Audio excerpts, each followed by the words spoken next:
Support comes from the Janice Hawkins Cultural Arts Park on the main campus of Troy University, featuring the International Arts Center, the Fred Nall Hollis Museum, and the Huabaoju Gallery. More information at troy.edu/artspark. Today's story contains references to race that listeners may find objectionable. We believe it is important that classic literature is available in its original form, as it reflects the context in which it was written and allows us to consider the values and beliefs we hold today. Listener discretion is advised.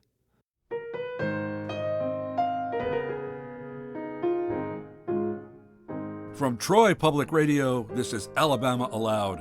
I'm Don Noble. Alabama Aloud is the only podcast where you can hear Alabama stories read in their entirety. Today, I'll be reading The Jelly Bean by F. Scott Fitzgerald.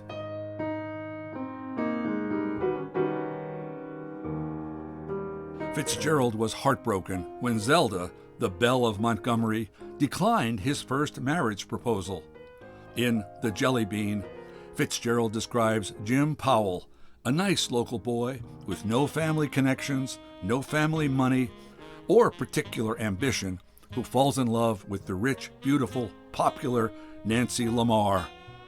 Fitzgerald, the sociologist, dramatizes his painful realization. The Jelly Bean cannot have the girl, nor will he ever again be contented with his lot. The Jelly Bean was first published in Metropolitan Magazine in October of 1920 and first collected in Tales of the Jazz Age, 1922.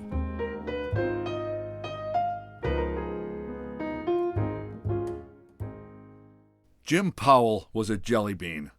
Much as I desire to make him an appealing character, I feel that it would be unscrupulous to deceive you on that point.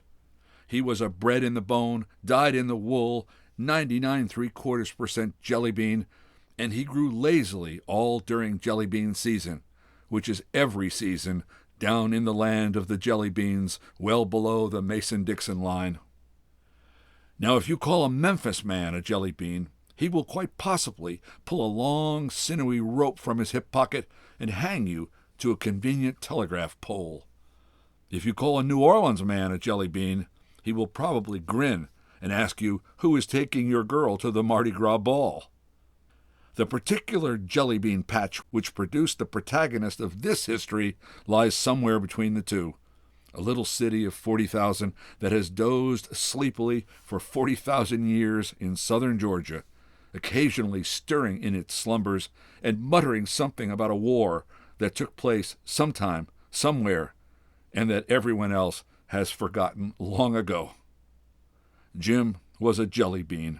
I write that again because it has such a pleasant sound, rather like the beginning of a fairy story, as if Jim were nice. It somehow gives me a picture of him with a round, appetizing face and all sorts of leaves and vegetables growing out of his cap. But Jim was long and thin and bent at the waist from stooping over pool tables, and he was what might have been known in the indiscriminating North as a corner loafer. Jelly Bean is the name throughout the undissolved Confederacy for one who spends his life conjugating the verb to idle in the first person singular. I am idling. I have idled. I will idle. Jim was born in a white house on a green corner. It had 4 weather-beaten pillars in front and a great amount of lattice work in the rear that made a cheerful crisscross background for a flowery, sun-drenched lawn. Originally, the dwellers in the White House had owned the ground next door, and next door to that, and next door to that. But this had been so long ago that even Jim's father scarcely remembered it. He had, in fact, thought it a matter of so little moment that when he was dying from a pistol wound got in a brawl, he neglected even to tell little Jim, who was 5 years old and miserably frightened. The White House became a boarding house run by a tight-lipped lady from Macon, whom Jim called Aunt Mamie and detested with all his soul. He became 15, went to high school, wore his hair in black snarls, and was afraid of girls. He hated his home, where 4 women and 1 old man prolonged an interminable chatter from summer to summer about what lots the Powell place had originally included and what sort of flowers would be out next. Sometimes the parents of little girls in town, remembering Jim's mother and fancying a resemblance in the dark eyes and hair, invited him to parties, but parties made him shy, and he much preferred sitting on a disconnected axle in Tilly's garage, rolling the bones, or exploring his mouth endlessly with a long straw. For pocket money, he picked up odd jobs, and it was due to this that he stopped going to parties. At his 3rd party, little Marjorie Haight had whispered indiscreetly and within hearing distance that he was a boy who brought the groceries sometimes. So instead of the 2-step and polka, Jim had learned to throw any number he desired on the dice, and had listened to spicy tales of all the shootings that had occurred in the surrounding country during the past 50 years. He became 18. The war broke out, and he enlisted as a gob, and polished brass in the Charleston Navy Yard for a year. Then, by way of variety, he went north and polished brass in the Brooklyn Navy Yard for a year. When the war was over, he came home. He was 21. His trousers were too short and too tight.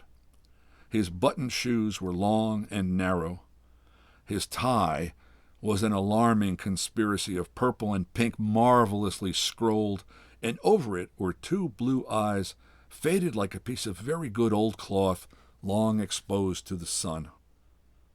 In the twilight of one April evening, when a soft gray had drifted down along the cotton fields and over the sultry town, he was a vague figure leaning against a board fence, whistling and gazing at the moon's rim above the lights of Jackson Street. His mind was working persistently on a problem that had held his attention for an hour. The Jelly Bean had been invited to a party. Back in the days when all the boys had detested all the girls, Clark Darrow and Jim had sat side by side in school. But while Jim's social aspirations had died in the oily air of the garage, Clark had alternately fallen in and out of love, gone to college, taken to drink, given it up, and in short, become one of the best beaux of the town.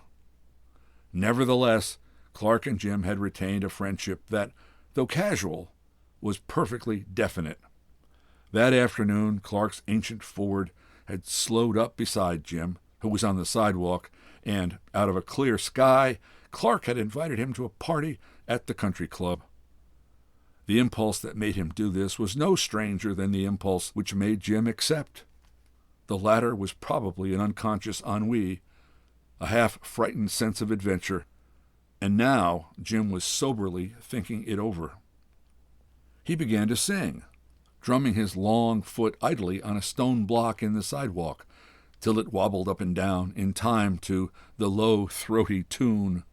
1 mile from home in Jelly Bean Town lives Jean, the Jelly Bean Queen. She loves her dice and treats 'em nice.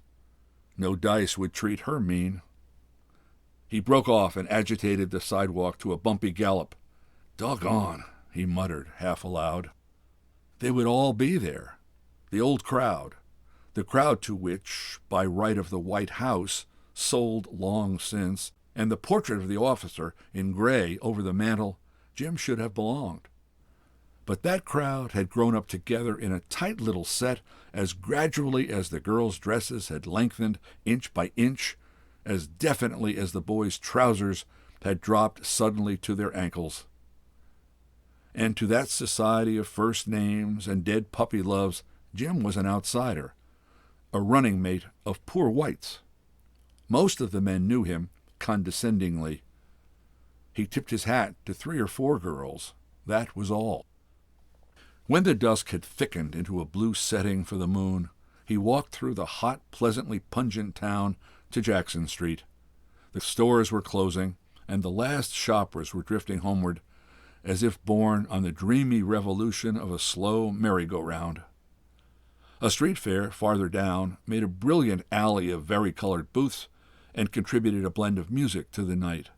An oriental dance on a calliope, a melancholy bugle in front of a freak show, a cheerful rendition of Back Home in Tennessee on a hand organ. The Jelly Bean stopped in a store and bought a collar. Then he sauntered along towards Soda Sam's, where he found the usual 3 or 4 cars of a summer evening parked in front, and the little darkies running back and forth with sundaes and lemonades. "Hello, Jim." It was a voice at his elbow. Joe Ewing, sitting in an automobile with Mary Lynn Wade. Nancy Lamar and a strange man were in the back seat. The Jelly Bean tipped his hat quickly. "Hi, Ben." Then, after an almost imperceptible pause, "How y'all?" Passing, he ambled on toward the garage where he had a room upstairs. His "How y'all" had been said to Nancy Lamar, to whom he had not spoken in 15 years. Nancy had a mouth like a remembered kiss, and shadowy eyes and blue-black hair inherited from her mother, who had been born in Budapest. Jim passed her often in the street, walking small boy fashion with her hands in her pockets, and he knew that with her inseparable Sally Carol Happer, she had left a trail of broken hearts from Atlanta to New Orleans. For a few fleeting moments, Jim wished he could dance.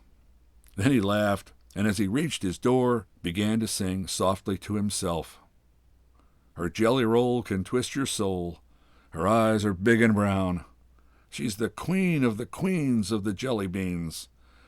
My Jean of Jelly Bean Town."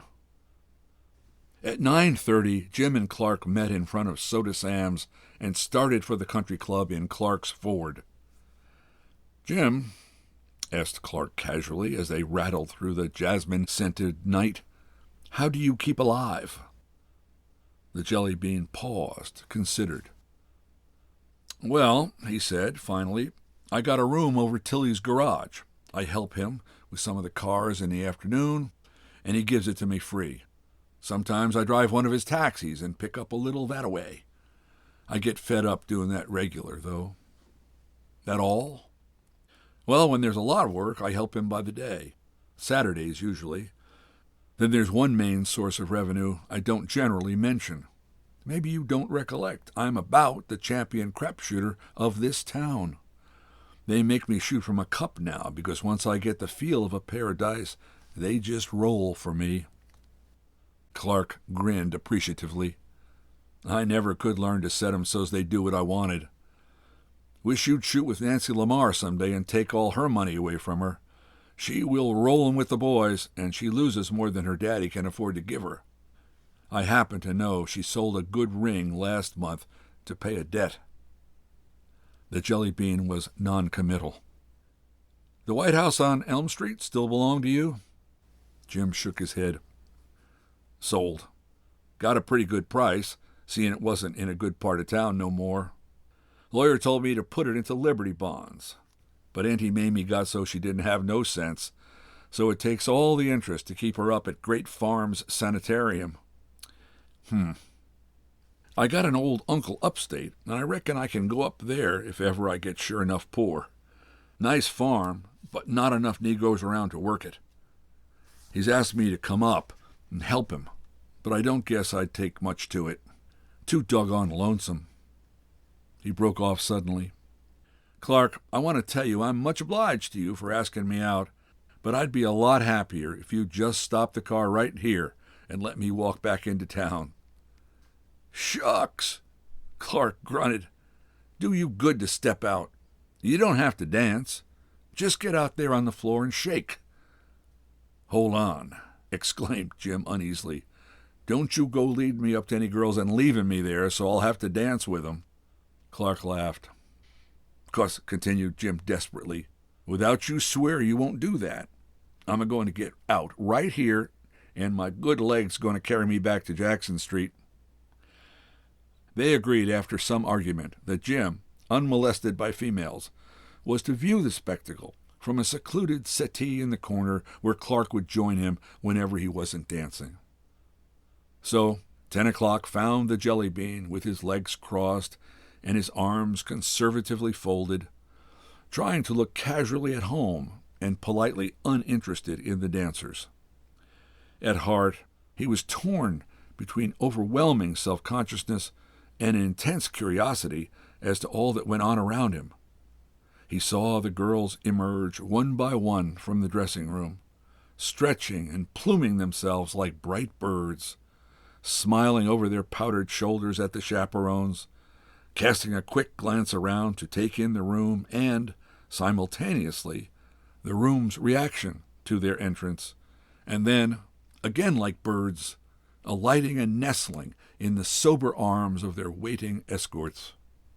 Sally Carol Happer, blonde and lazy-eyed, appeared clad in her favorite pink and blinking like an awakened rose.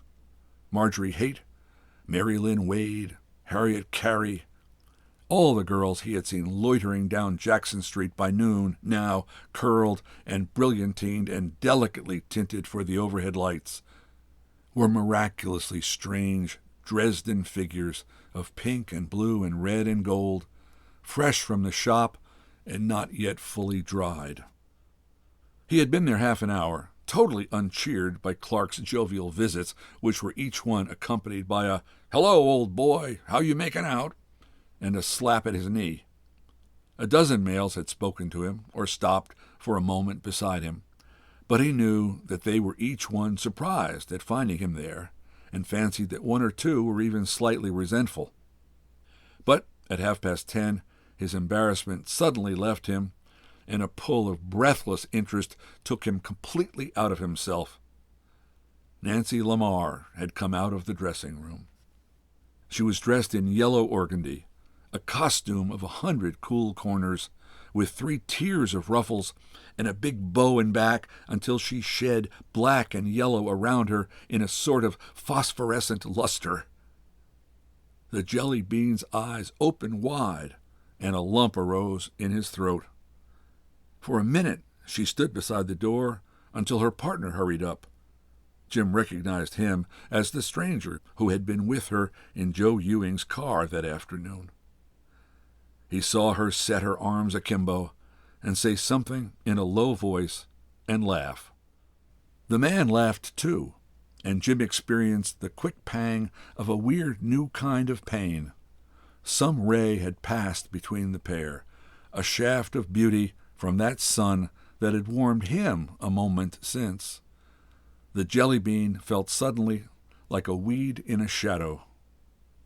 A minute later, Clark approached him, bright-eyed and glowing. "Hi, old man," he cried, with some lack of originality. "How you making out?" Jim replied that he was making out as well as could be expected. "You come along with me," commanded Clark. "I've got something that'll put an edge on the evening."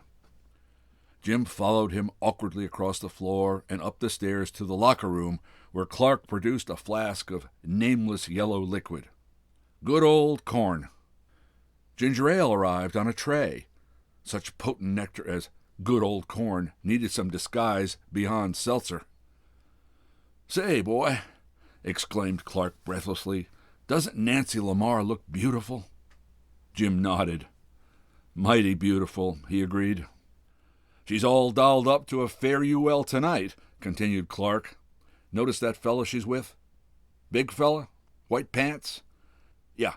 Well, that's Ogden Merritt from Savannah. Old man Merritt makes the Merritt safety razors. This fella's crazy about her.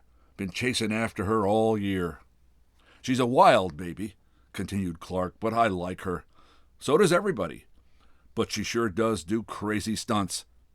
She usually gets out alive, but she's got scars all over her reputation from one thing or another she's done." "That's so." Jim passed over his glass. "That's good corn." "Not so bad. Oh, she's a wild one. Shoots craps, say, boy, and she do like her highballs. Promised I'd give her one later on." "She in love with this Merritt?" "Damned if I know. Seems like all the best girls around here marry fellas and go off somewhere." He poured himself one more drink and carefully corked the bottle. "Listen, Jim, I got to go dance, and I'd be much obliged if you just stick this corn right on your hip as long as you're not dancing. If a man notices I've had a drink, he'll come up and ask me, and before I know it, it's all gone, and somebody else is having my good time." So, Nancy Lamar was going to marry. This toast of a town was to become the private property of an individual in white trousers. And all because White Trousers' father had made a better razor than his neighbor. As they descended the stairs, Jim found the idea inexplicably depressing. For the first time in his life, he felt a vague and romantic yearning. A picture of her began to form in his imagination. Nancy walking boylike and debonair along the street, taking an orange as tithe from a worshipful fruit dealer, charging a dope on a mythical account at Soda Sam's, assembling a convoy of beaux, and then driving off in triumphal state for an afternoon of splashing and singing. The Jelly Bean walked out on the porch to a deserted corner, dark between the moon on the lawn and the single lighted door of the ballroom. There he found a chair, and lighting a cigarette, drifted into the thoughtless reverie that was his usual mood. Yet now it was a reverie made sensuous by the night and by the hot smell of damp powder puffs, tucked in the fronts of low dresses and distilling 1,000 rich scents to float out through the open door. The music itself, blurred by a loud trombone, became hot and shadowy, a languorous overtone to the scraping of many shoes and slippers. Suddenly the square of yellow light that fell through the door was obscured by a dark figure. A girl had come out of the dressing room and was standing on the porch not more than 10 feet away. Jim heard a low-breathed, "Doggone," and then she turned and saw him. It was Nancy Lamar. Jim rose to his feet. "Howdy?" "Hello." She paused, hesitated, and then approached. "Oh, it's Jim Powell." He bowed slightly, tried to think of a casual remark. "Do you suppose," she began quickly, do you know anything about gum?" "What?" "I've got gum on my shoe. Some utter ass left his or her gum on the floor, and of course I stepped in it." Jim blushed, inappropriately. "Do you know how to get it off?" she demanded petulantly. "I've tried a knife. I've tried every damn thing in the dressing room. I've tried soap and water, and even perfume, and I've ruined my powder puff trying to make it stick to that." Jim considered the question in some agitation.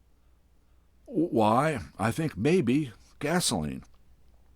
The words had scarcely left his lips when she grasped his hand and pulled him at a run off the low veranda, over a flower bed, and at a gallop toward a group of cars parked in the moonlight by the first hole of the golf course. "Turn on the gasoline," she commanded breathlessly. "What?" "For the gum, of course. I've got to get it off. I can't dance with gum on." Obediently, Jim turned to the cars and began inspecting them with a view to obtaining the desired solvent. Had she demanded a cylinder, he would have done his best to wrench one out. "Here," he said after a moment's search. "Here's one that's easy. Got a handkerchief?" "It's upstairs, wet. I used it for the soap and water." Jim laboriously explored his pockets. "Don't believe I've got one either." "Doggone it." "Well, we can turn it on and let it run on the ground." He turned the spout. A dripping began. "More." He turned it on fuller.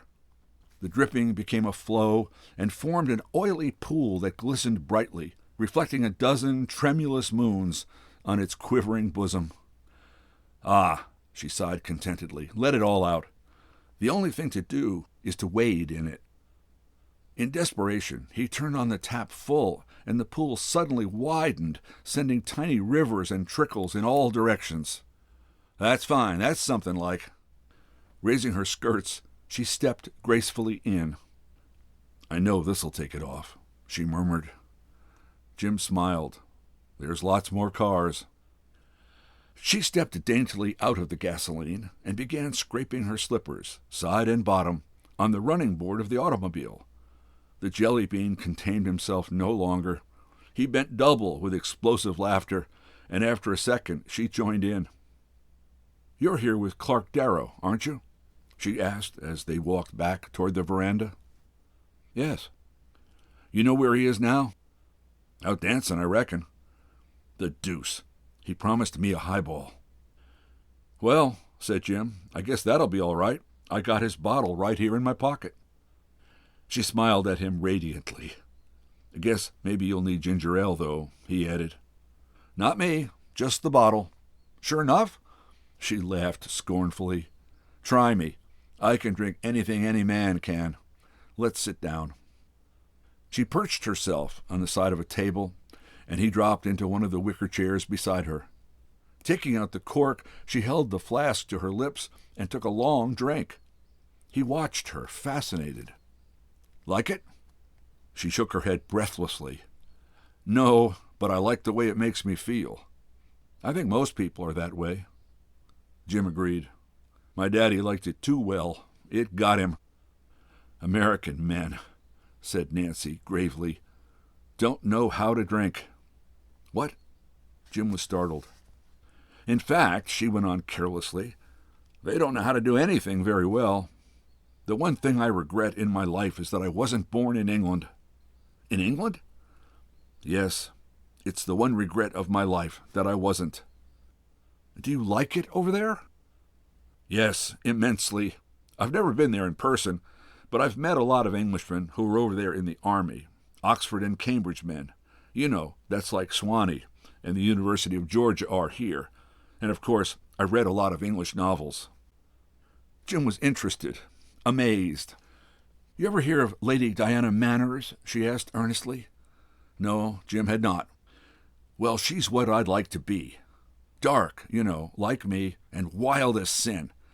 She's the girl who rode her horse up the steps of some cathedral or church or something, and all the novelists made their heroines do it afterwards." Jim nodded politely. He was out of his depth. "Pass the bottle," suggested Nancy. "I'm going to take another little one. A little drink wouldn't hurt a baby." "You see," she continued, again breathless after a draught, "people over there have style. Nobody has style here. I mean, the boys here aren't really worth dressing up for or doing sensational things for. Don't you know?" I suppose so. I suppose not," murmured Jim. "And I'd like to do 'em and all.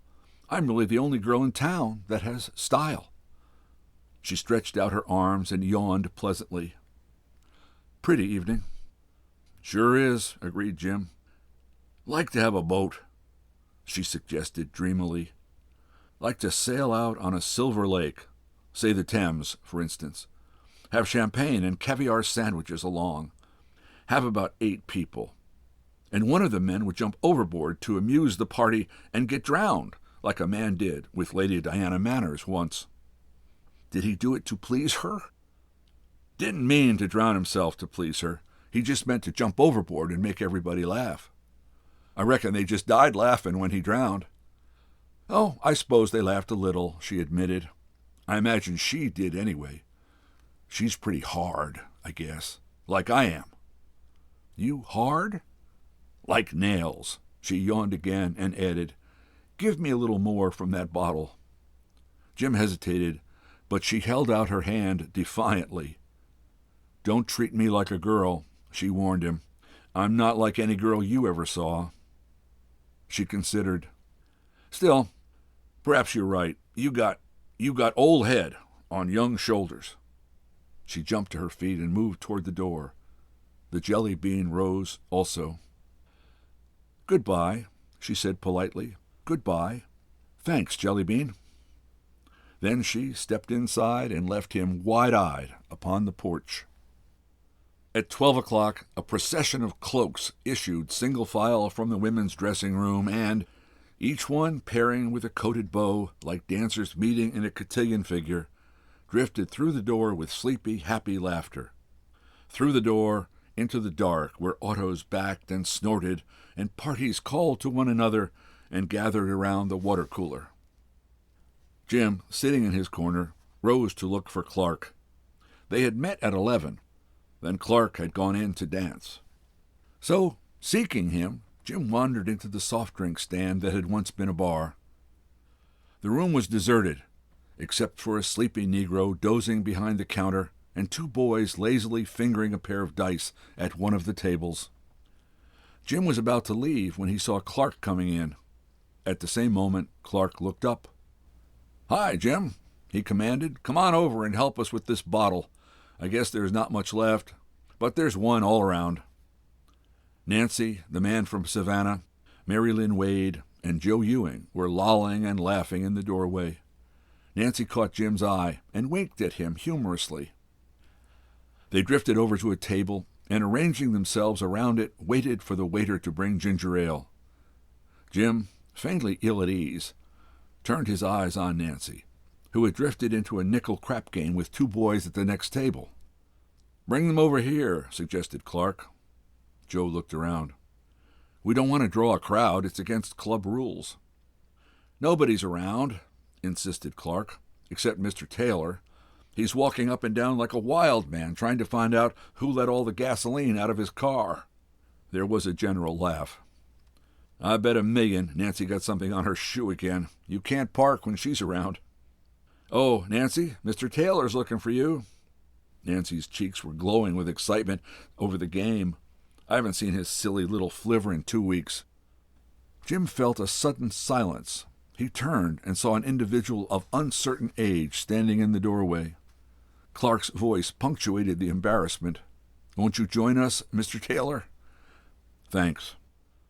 Mr. Taylor spread his unwelcome presence over a chair. "Have to, I guess.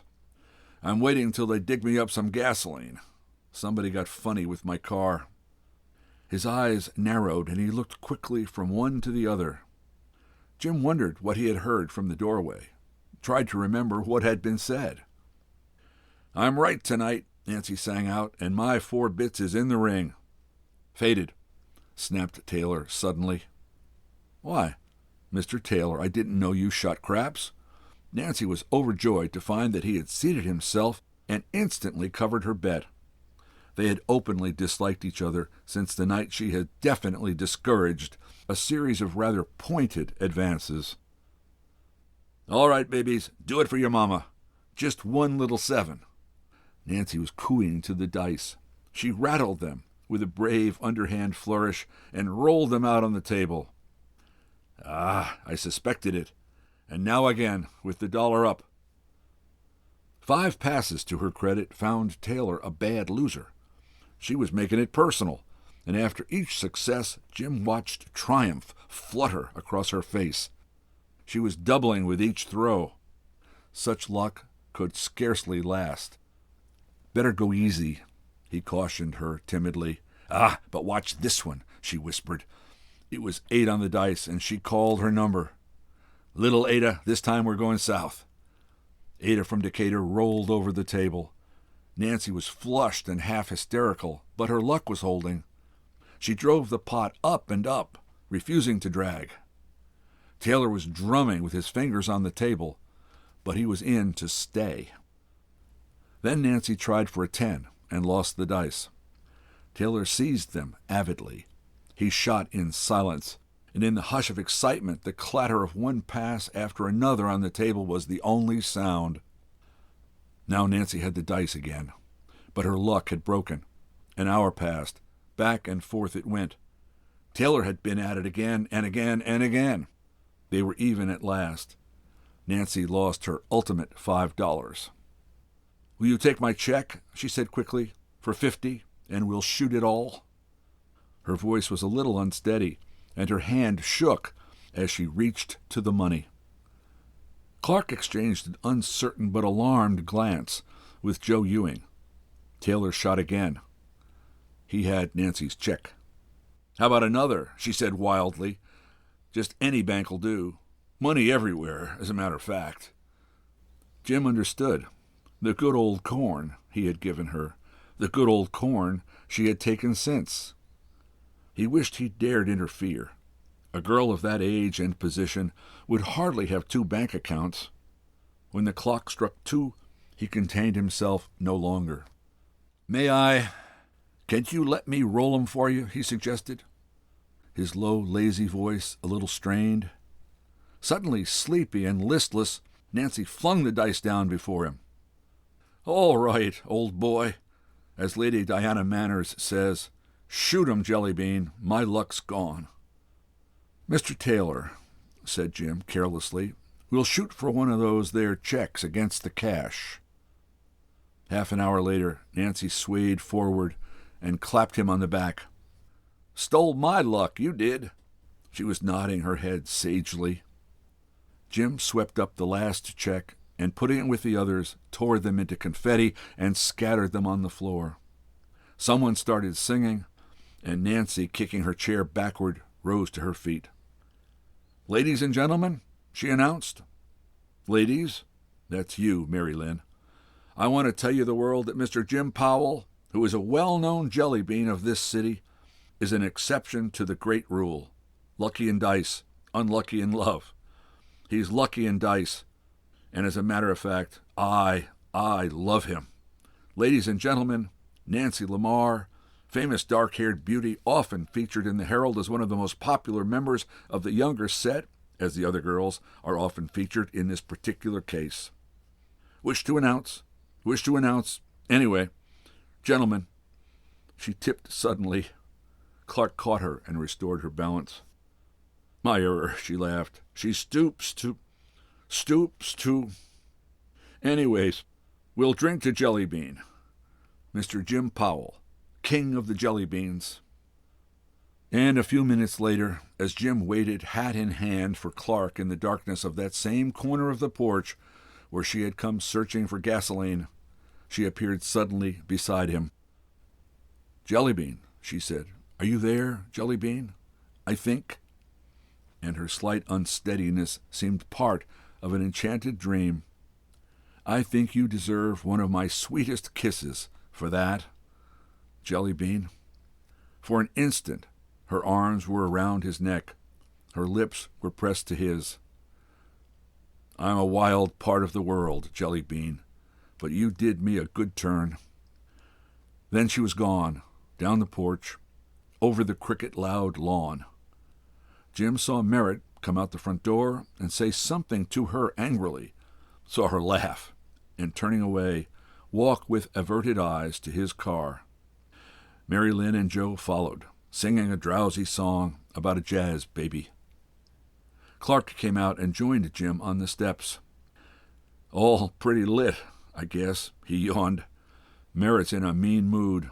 He's certainly off Nancy." Over east along the golf course, a faint rug of gray spread itself across the feet of the night. The party in the car began to chant a chorus as the engine warmed up. "Good night, everybody," called Clark. "Good night, Clark."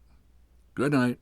There was a pause, and then a soft, happy voice added, "Good night, Jelly Bean." The car drove off to a burst of singing. A rooster on a farm across the way took up a solitary, mournful crow, and behind them a last Negro waiter turned out the porch light. Jim and Clark strolled over toward the Ford, their shoes crunching raucously on the gravel drive.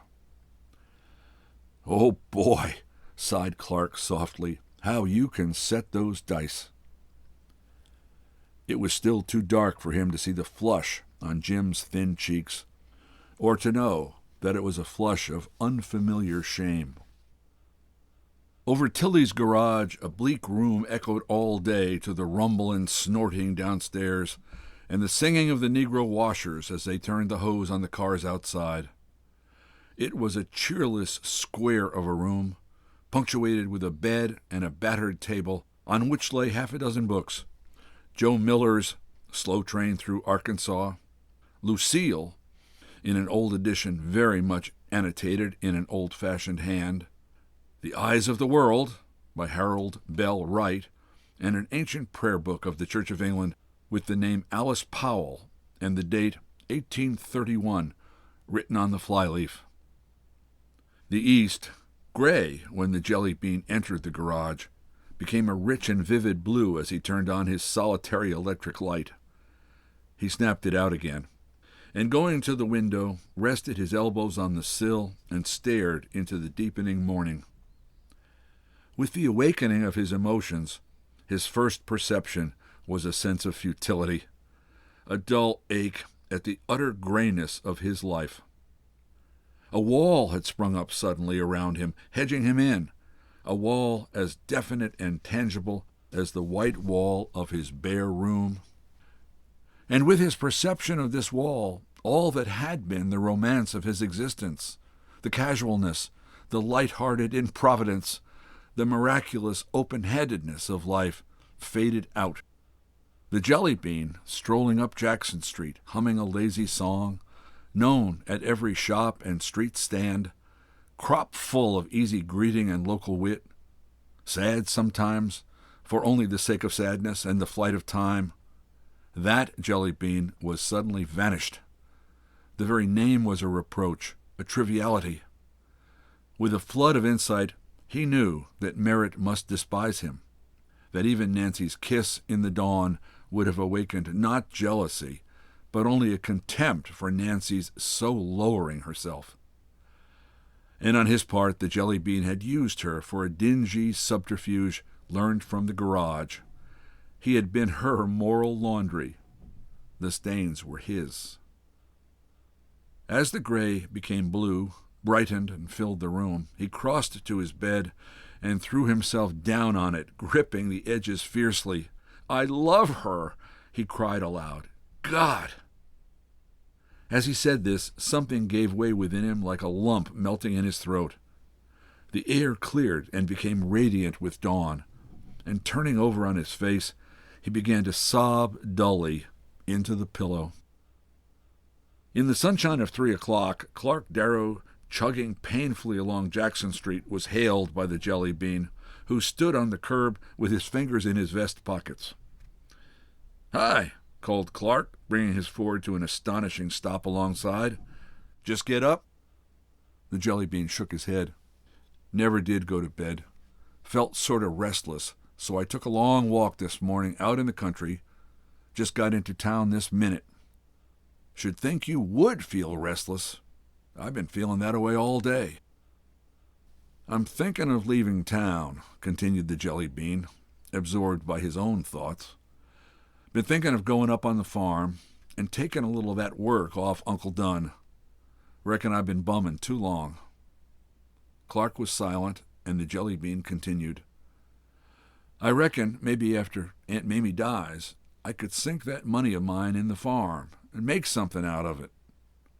All my people originally came from that part up there. Had a big place." Clark looked at him curiously. "That's funny," he said. This sort of affected me the same way." The Jelly Bean hesitated. "I don't know," he began slowly. "Something about that girl last night, talking about a lady named Diana Manners, an English lady, got me thinking." He drew himself up and looked oddly at Clark. "I had a family once," he said defiantly. Clark nodded. "I know. And I'm the last of 'em," continued the Jelly Bean, his voice rising slightly, "and I ain't worth shucks. Name they call me means jelly, weak and wobbly like. People who weren't nothin' when my folks was a lot turn up their noses when they pass me on the street." Again, Clark was silent. "So I'm through. I'm going today, and when I come back to this town, it's going to be like a gentleman." Clark took out his handkerchief and wiped his damp brow. "Reckon you're not the only one it shook up," he admitted gloomily. "All this thing of girls going around like they do is going to stop right quick. Too bad, too, but everybody'll have to see it that way." "Do you mean," demanded Jim in surprise, "that all that's leaked out?" "Leaked out? How on earth could they keep it secret? It'll be announced in the papers tonight. Dr. Lamar's got to save his name somehow." Jim put his hands on the sides of the car and tightened his long fingers on the metal. "Do you mean Taylor investigated those checks?" It was Clark's turn to be surprised. "Haven't you heard what happened?" Jim's startled eyes were answer enough. "Why," announced Clark dramatically, "those four got another bottle of corn, got tight, and decided to shock the town. So Nancy and that fellow Merritt were married in Rockville at 7 o'clock this morning." A tiny indentation appeared in the metal under the Jelly Bean's fingers. "Married?" "Sure enough, Nancy sobered up and rushed back into town, crying and frightened to death, claimed it had all been a mistake. First, Dr. Lamar went wild and was going to kill Merritt. But finally they got it patched up some way, and Nancy and Merritt went to Savannah on the 2:30 train. Jim closed his eyes and with an effort overcame a sudden sickness. "It's too bad," said Clark philosophically. "I don't mean the wedding. Reckon that's all right. Though I don't guess Nancy cared a darn about him. But it's a crime for a nice girl like that to hurt her family that way." The Jelly Bean let go the car and turned away. Again, something was going on inside him. Some inexplicable but almost chemical change. "Where are you going?" asked Clark. The Jelly Bean turned and looked dully back over his shoulder. "Got to go," he muttered. "Been up too long. Feeling right sick. Oh." The street was hot at 3 and hotter still at 4. The April dust seeming to enmesh the sun and give it forth again as a world-old joke forever played on an eternity of afternoons. But at 4:30, a first layer of quiet fell, and the shades lengthened under the awnings and heavy foliaged trees. In this heat, nothing mattered. All life was weather, a waiting through the hot, where events had no significance, for the cool that was soft and caressing like a woman's hand on a tired forehead. Down in Georgia there is a feeling, perhaps inarticulate, that this is the greatest wisdom of the South. So after a while, the Jelly Bean turned into a pool hall on Jackson Street, where he was sure to find a congenial crowd who would make all the old jokes, the ones he knew.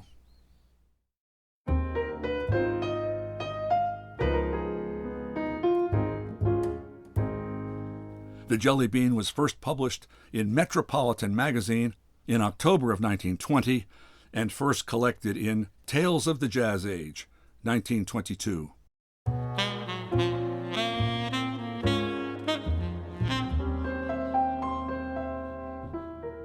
We hope you don't keep Alabama Aloud all to yourself.